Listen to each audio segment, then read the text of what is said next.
Wanting a job is one thing, but getting that job is another, right? In this episode, we will look at some steps you can take to find the right modern treaty career for you. You can be a social worker and a negotiator, or you can be a geologist and a negotiator, or whatever. And so there's just so many ways and crossovers of different professions. So it's choosing that path that really interests you, and what for a youth is the highest level of success. And for some, it'll be challenging. You might have to only work at it on a year by year.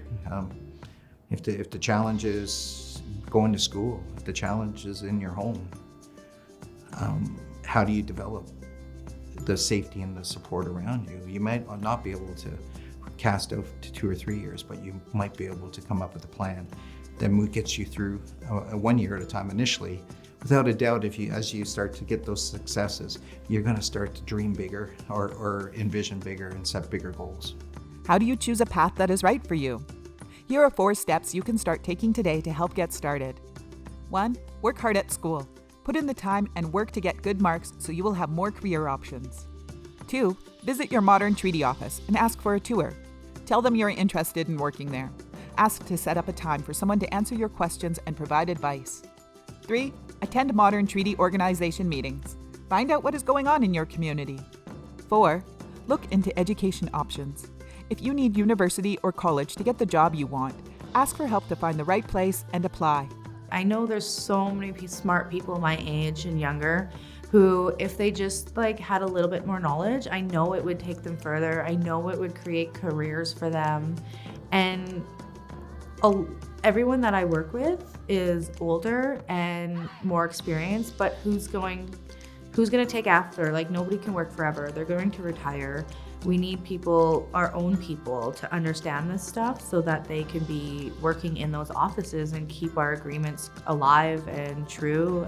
It might take a while to find the right fit, so be prepared to visit and talk to people multiple times, especially at your modern treaty office. It's really just a matter of sort of putting yourself out there a little bit and saying, I really want to do this. How can I get involved? And the chances are you are going to, find people who will support you.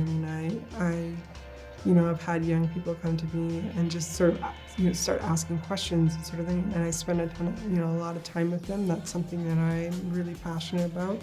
I know a lot of other people that are also passionate about that and have a ton of time for young people. So really, it's just put yourself out there a little bit, and the chances are you'll receive a lot more than you sort of anticipate. There may be someone older than you, someone you respect, who can help you find the right path. Having a mentor to encourage and guide you can be a huge help. I think mentorship is an effective tool and can be used in many ways. For myself, when it came to hunting and learning more about my own culture, my first mentor was Stanley Jubilee Sr. And he taught me what were things that I always felt like I was missing. And so he was my mentor. And I had uncles and Old Crow and others the same. They were mentors to me because they were safe places for me to learn from. In many cases, the mentorship, it's not a formal arrangement, but it's you looking for those people that you really value their input. But that you're also safe, that you don't need to take their input. When youth are able to, or others are able to develop that relationship with someone who becomes your mentor, that's a very different feeling. I never thought that Stanley Jubilee was my mentor all the time that I was packing caribou on the Dempster Highway. But I know to this day that how valuable he was to who I am today. A number of First Nations are now starting mentoring programs. Little Salmon Carmacks has a mentor program with their implementation director, and she's mentoring somebody to eventually replace her at that spot. And she's been there for, I don't want to say how long, I might get in trouble, but she's been there for a long time, and she's this crazy wealth of knowledge that she has, that she carries, that she's willing to mentor someone, which is an amazing opportunity. And situations like that, I think, need to be developed, and youth should push for them. There's, I know, I think Carcross is doing a similar thing with their implementation office, where there's somebody mentoring somebody, youth, to take over for her. And it's an amazing situation to see. Make your plan and do what you need to do to get the job you want. From cleaning and maintaining buildings to running for political office, you can find a career that is right for you, and you can find the support you need. If a young person, shows sort of any kind of interest or aptitude, the likelihood is they're going to be able to find a career out of it. I mean, they're going to be able to find the support in their community.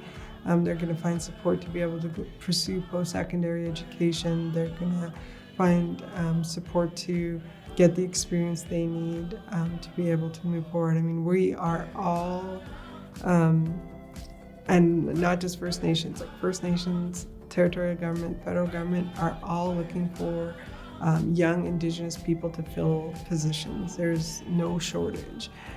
So really it's a matter of sort of picking that area that you're interested in and pursuing sort of the education and the experience you need. And I can't, like I said, any young person I've seen that's even sort of shown like an inkling of interest, your First Nation's going to sort of shower you with opportunity, really. If things don't exist for involving yourself in your government, make them happen. Create your own streams, create your own learning experiences, create your own mentorships. And because we are relatively new governments, if you come up with an idea that works for linking the youth with government today, your chief and council will more than likely be behind it. If you think you might not be the right person for a modern treaty job, think again. There is a career for you. If you're a young person, and even if you're not certain what it is you want to do, you don't have to be. Just what are you interested in right now? What is it are you passionate about? What is it that really gets your heart going and puts that fire in your belly? That's where you go to your First Nation and say, hey, can I be involved with that? I really have an interest. And by getting involved with that, and more than likely, and in all likelihood, they will find a way to help make sure you're involved. And from that experience, you'll either continue in that path or it'll help your evolution of thinking to another track that you never even thought of or considered before. Our young people have to be fearless. They have to be educated. They have to be resourceful.